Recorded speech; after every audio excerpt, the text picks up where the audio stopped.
Hey guys, it's Ross going on the Space Couch today. I've got some Tesla Motors updates for you. So let's get right into it. Now, the P90D has now been launched, and I believe first deliveries have also been made, with the ludicrous mode. It cuts the 0 to 60 time to 2.8 seconds, as well as some range improvements, better specs, that sort of thing.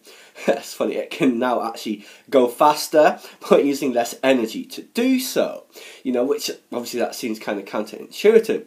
With standard ICE cars, the faster you go, the more fuel you use. So definitely better functionality with electric vehicles, Plus, you can't update your ICE car with an over-the-air update like you can with a Tesla. Now, also, the first deliveries of the Model X are imminent by the end of September. I think this is now September the 1st. Elon actually Instagrammed a picture of the X production line. 542 robots on that line. Just on that line, not to mention the other line. And there's 15 of them at the central assembly point. Now, as I recall, Elon calls his robots at the factory after X-Men characters. I wonder if he's running out of names. I don't know how many are in that universe. Someone let me know if he's run out of names by now. It's funny also, on that picture that he Instagrammed, he joked about the fact that he's worried about the robo-apocalypse. Well, I saw Terminator Genesis the other day, so I don't know. Now, about 50 Model X's should be on the road by the end of Q3.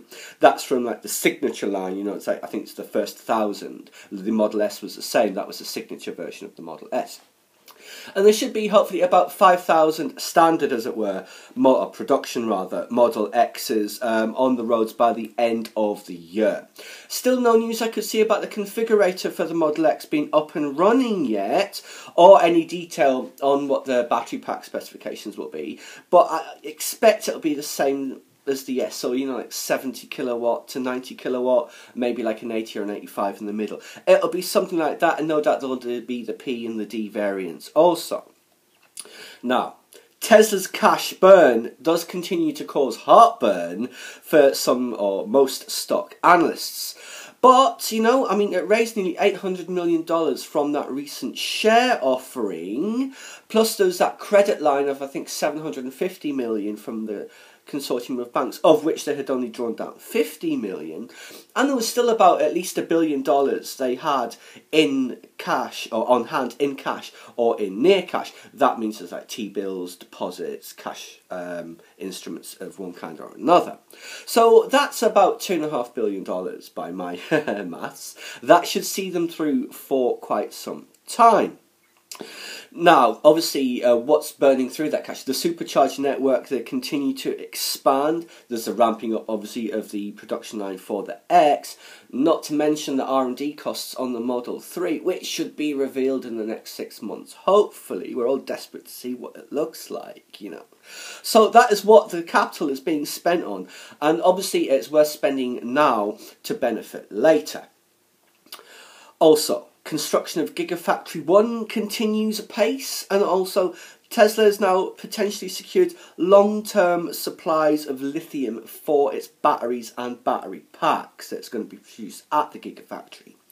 It's signed agreements with Bacanora Minerals and Rare Earth Minerals to buy lithium hydroxide, which is the component that actually makes up the battery, from a proposed mine in the state of Sonora in northern Mexico.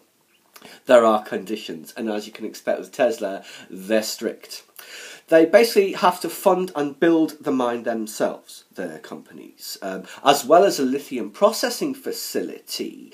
The mine must then provide Tesla with the amount of lithium it wants, when it wants it, and to the specific grade of lithium it requires, and they have to be up and running within 2 years. Now, from the point that Tesla then makes its first order of lithium, the deal will last for 5 years, with the option to extend for a further 5 beyond that. Past that point, obviously, they'll probably have to be signing new agreements, possibly with other suppliers, if they can satisfy Tesla's conditions and, indeed, its likely demand. They reckon Tesla could end up consuming about a fifth, 17%, of the global lithium supply. The other main producers of lithium are in China, but the grade of lithium hydroxide they produce is poorer than Tesla requires, it's less efficient.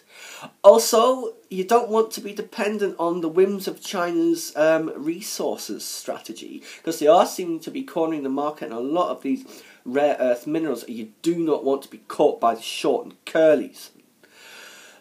Also, by sourcing the lithium from Sonora, that shortens your supply chain a great deal. Instead of going all the way across the Pacific, it's a few hundred miles on a train up to San Francisco. And obviously, that also helps with the cost, and you would hope that would be a much more stable source of the lithium, Again, these are all moves that are going to pay off over the coming years as Tesla ramps up to the car and battery pack businesses, plus whatever else he has planned, of course. Now, finally, the P85D scored 103 out of 100 when Consumer Reports tested it. They had to actually adjust their scales so it would fit, so it ended up with 100. When they tested the standard Model S a while ago, that scored 99, and that was considered the best car they've ever tested, of any category. The P85D is the best product they've ever tested. Not just the best car, the best product. All hail Tesla and Elon Musk. Anyway, guys, that was just the most recent Tesla Motors update for you. I'm sure there's going to be lots more happening in the future, obviously, as we get closer and closer to Gigafactory 1 completion. And obviously that should be going online next year, along with first a reveal of the Model 3 and the ramp up of the battery pack and Powerwall business. And no doubt there'll be other stuff as well. There was that recent call with the analysts where they said, would you consider selling 500,000 cars to Uber? I'm sure they'd consider selling 500,000 cars to Uber, but Elon Musk's response, i.e. his non-response, would suggest he's thinking of doing it himself. Although I suppose you could sell them the 500,000 cars to Uber and then have another production line just for, say, Tesla mobile cars. Guess we'll find out in due course. Please subscribe to my channel if you enjoyed this content. Leave me a comment or a suggestion for an upcoming episode you'd like to see discussed, or hit that like button.